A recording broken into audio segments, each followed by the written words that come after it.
एक मसला मुंह से बदबू आने का मसला है। क्यों आती है और इसका हल क्या है? जब भी कभी थूक पैदा करने वाले गदूद या सिलेवरी ग्लैंड्स जो हैं इनका फंक्शन स्लो हो जाए या ये फंक्शन ना करें तो मुंह खुश्क होना शुरू हो जाता है। कुछ ऐसे पेशेंट्स जिनके नाक में कोई मसला होता है और वो सांस नहीं ले सकते, रात को सोते में उनका मुंह खुला होता है, तो माउथ ब्रीदर्स के मुंह से भी बदबू आती है।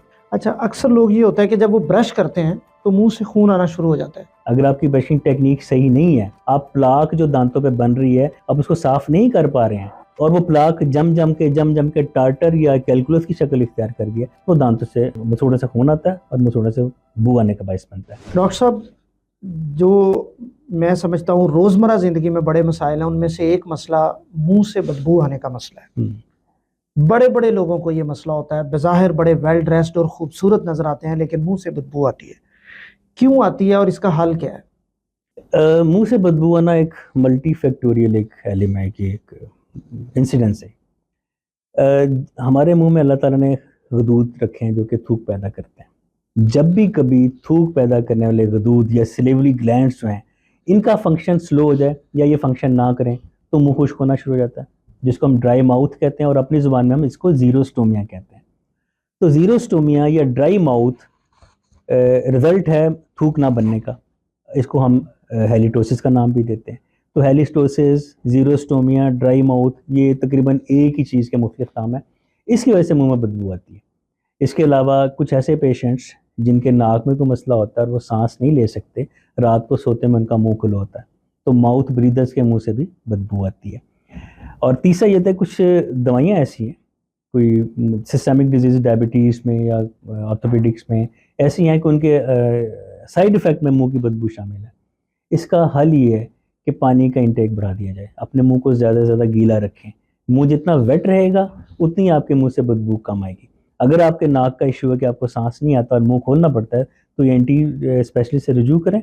वो आपके वो इलाज करेंगे, पॉलिप्स हैं या ग्लैंड या डीएनएस हड्डी टेढ़ी है, वो आपका ट्रीटमेंट करेंगे, आपका मुंह बंद रहेगा और आप नाक से सांस लेंगे, आपके मुंह से बदबू कम आना शुरू हो जाएगी। कुछ जो दवाइयों के साइड इफेक्ट अपने डॉक्टर से मशवरा करें कि इसकी को उनकी कोई रिप्लेसमेंट बताएं। और इन शॉर्ट जो सबसे ज़्यादा एक्सेप्टेबल हल है वो पानी का इंटेक बढ़ा देना है। सिप बाय सिप पानी पीते रहा करें रोज़ जो आप रोज़मर्रा ज़िंदगी डेली। दांत खराब होने से भी इसका कोई ताल्लुक होता है? कह सकते हैं, जब दांत में कैविटी बने और आप उसको अनट्रीटेड छोड़ दें, पैसों के खौफ से या डेंटिस्ट के खौफ से उस कैविटी को फिल ना कराएं, उस कैविटी में जो फूड इम्पैक्ट हुई होगी, जो लेफ्ट ओवर होंगे खुराक के, वो डीकम्पोजिशन के बाद बदबू पैदा करते हैं। तो ऐसे दांत की कैविटी को फिल करवा लें। या अगर आपके मुसलसल इलाज ना करने से मसूड़े ख़राब हैं, मसूड़ों से खून आ रहा है, वो भी एक बू आने की वजह होती है। तो अपने मसूड़ों का ट्रीटमेंट करवाएं, डीप क्लिनजिंग करवाएं, सफाई करवाएं, स्केलिंग करवाएं। अच्छा, अक्सर लोग ये होता है कि जब वो ब्रश करते हैं तो मुंह से खून आना शुरू हो जाता है। आम रूटीन में नहीं आता, लेकिन ब्रश करते हुए आता है। ये किस मर्ज की वजह से होता है? ये होता है, अभी मैंने जैसे बताया कि इम्प्रॉपर ब्रशिंग टेक्निक। अगर आपकी ब्रशिंग टेक्निक सही नहीं है, आप प्लाक जो दांतों पे बन रही है अब उसको साफ नहीं कर पा रहे हैं और वो प्लाक जम जम के टार्टर या कैलकुलस की शक्ल इख्तियार कर गया, तो दांतों से मसूड़े से खून आता है और मसूड़े से बू आने का बायस बनता है। या मैं आपको बता दूं कि प्लाक होती क्या है। प्लाक ओरल बैक्टीरिया की एक कलेक्शन है। अब दुनिया जहान की अच्छी टूथपेस्ट से ब्रश कर लें, अब दुनिया जहान का माउथ वॉश कर लें, लेकिन हमारा जो इंसानी स्लाइवा है ना, इसमें जो मौजूद बैक्टीरिया वो 20 से 25 मिनट के अंदर अंदर प्लाक बनानी शुरू कर देते हैं। Plaque is collection of organisms. वो जब कटी हो कि आप साफ नहीं करते तो वो बदबू का बायस बनता है और साथ ही वो थोड़े से खून आने का बायस बनता है। क्योंकि जो टार्टर या प्लाक जम जाता है, आप जब खाना चबाते हैं ना, तो वो खाने के नवाले के दबाव के साथ वो कैलकुलस भी मूव करता है, मसूड़ों को हर्ट करता है, उसमें से खून आता है और अल्टीमेटली गम रिसीड हो जाते हैं। गम रिसेशन, जिसको पंजाबी में हम मांसखोरा कहते हैं ना, वो प्लाक के साफ ना होने से आता है। तो कोई ऐसी चीज़ें होती हैं घरों में, जैसे लोग नमक डाल के गरारे करते हैं या इस तरह कोई, जिससे दांत साफ रहे, उनकी सेहत बेहतर रहे और ये स्मेल और ये खून जो है ये काम रुक जाए? बिल्कुल सी, नमक वाले पानी की बड़ी अफादियत है। हमारी बुक्स में भी, बीडीएस की बुक्स में भी नमकीन पानी की बड़ी अहमियत है। ये मुंह से बदबू आने को रोकता है, ये प्लाक बनने को डिले करता है, ये मसूड़ों को सूजने से महफूज रखता है। ये मुंह में जो दांत निकलवाने के बाद या इम्प्लांट करने के बाद जो ज़ख़म बनते हैं, उनमें सॉल्ट वाटर की कुल्लियाँ बड़ी फ़ायदेमंद होती हैं। इसका हल ये तरीका ये इसका इसका तरीका ये कि 1 गिलास पानी में छोटा चम्मच चाय का आधा या चौथाई वो नमक का मिक्स करके उसकी कुल्लियाँ करें। और दिन में कितनी दफ़ा? हर खाने के बाद कर लें। अगर आपका ब्रश करने का टाइम नहीं है तो एटलीस्ट नमकीन पानी की कुल्लियाँ कर लें, रात को सोते हुए ब्रश करें, उसकी मैं माफ़ी नहीं दे रहा। अच्छा, वो यानी आपको मस्ट उसको करना मस्ट चाहिए करना ताकि, और अगर रात को ही कुली कर ले उसके साथ, या ये माउथ वॉश भी होते हैं, कोई चीज़ें मिलती हैं मार्केट में। बिल्कुल, माउथ वॉश एक अच्छी चीज़ है और मैं रिकमेंड करता हूँ कि माउथ वॉश किया जाए, क्योंकि माउथ वॉश प्लाक फॉर्मेशन को डिले कर देता है कुछ देर के लिए, लेकिन अल्टीमेटली ओरल बैक्टीरिया ज़्यादा स्ट्रॉन्ग है हर चीज़ से। तो ब्रश करके सोएं, माउथ वॉश करके सोएं, नमकीन पानी की कुल्लियाँ करके सोएं, तो आपके जो दांतों के ख़राब होने की शरह है ना, वो काफ़ी हद तक गिराई कम जा हो सकती है, कम कर सकती है। डॉक्टर साहब, दांत देख के बहुत से लोग उम्र का अंदाज़ा लगा लेते हैं, तो लग सकता है, ये अंदाज़ा हो जाता है? बिल्कुल हो जाता है। किस तरह? ये बड़ा साइंटिफिक क्वेश्चन पूछा है। हम अक्सर लोगों को उनकी दांत देख के उनकी उम्र का अंदाज़ा बता देते हैं। बेसिकली ये 2-3 फैक्टर्स हैं जो एक डेंटिस्ट गौर से देखे तो बता सकता है। सबसे पहली बात, हर दांत के उगने का एक टाइम होता है।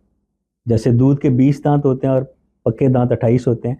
दूध के दांतों की एक उम्र है, 6 माह की उम्र में सामने के नीचे के 2 इंसाइजेस आना शुरू हो जाते हैं।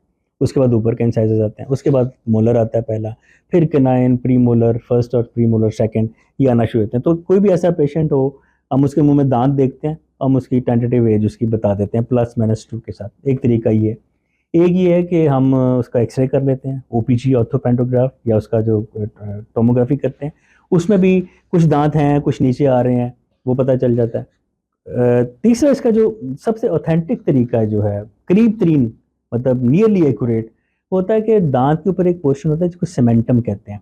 तो TCA, टूथ सीमेंटम एनुलेशन, हर साल लाइट एंड डार्क बैंड्स बनते हैं सीमेंटम के ऊपर, उनको काउंट करें, और जिस दांत को हम काउंट कर रहे हैं उसके ऊपर उसकी जो टेंटेटिव एज ऑफ इरप्शन है, यानी कि जो उसके उगने का टाइम, उसमें ऐड कर दें, तो +-2 के साथ एज का अंदाजा हो जाता है। बड़े लोग इस तरह इसको छुपाते भी हैं, जैसे जी, हमारे जी। यहाँ स्कूलों में तो अक्सर आवाज होता है ना कि बच्चा दाखिल कराते वक्त माँ बाप उसकी 1-2 साल उम्र कम कर देते हैं। लाहौर में एक स्कूल है, वो बाकायदा दांतों का मुआयना करवाते हैं। बिल्कुल। लोग आपके पास आते हैं इसको छुपाने के लिए, या इस तरह की चीजें? बिल्कुल, मेरे पास 1-2 केसेस आए कि हमने बाहर जाना है, तो वहाँ पे एज की लिमिट है, तो आप थोड़ी सी कम लिख दें।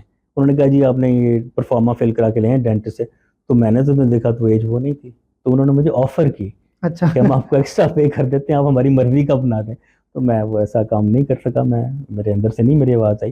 तो ये कि ये TCA, टूथ सीमेंटम एनुलेशन, इससे हम एज का अंदाजा लगा लेते हैं। उसके अलावा कुछ, हाँ जी, जी। उसके अलावा कुछ ऐसे और असरात हैं, जैसे एट्रीजन, दांतों का घिसना, चबाने की सरफेस से, साइड की सरफेस से, और दांतों की जो एनाटॉमिकल पोजीशन है, वो हमें एज का अंदाजा बताती है। लेकिन ये इसमें थोड़ी सी गड़बड़ इसलिए आ जाती है कि जो दांतों ने अपने वक्त पे घिसना है, लाइक 40 के बाद जो दांत घिसना शुरू होते हैं, या गुस्से के बहुत तेज लोग हैं, मुंह भेंच के रखते हैं, उनके दांतों को घिसने का एक एलिमेंट आता है, वो एग्रीवेट हो जाता है, ये ऑल्टर हो जाता है जब वही पेशेंट पान छालियाँ चबानी शुरू करता है, नेल बाइटिंग करते हैं, तो उसमें वक्त से पहले वो रगड़ के निशान आते हैं। तो ये रगड़ के निशाना से दांतों की एज का लगाना इतना एक्यूरेट नहीं है, इसलिए वही TCA जो मैंने आपको बताया वो ज़्यादा बेहतर है।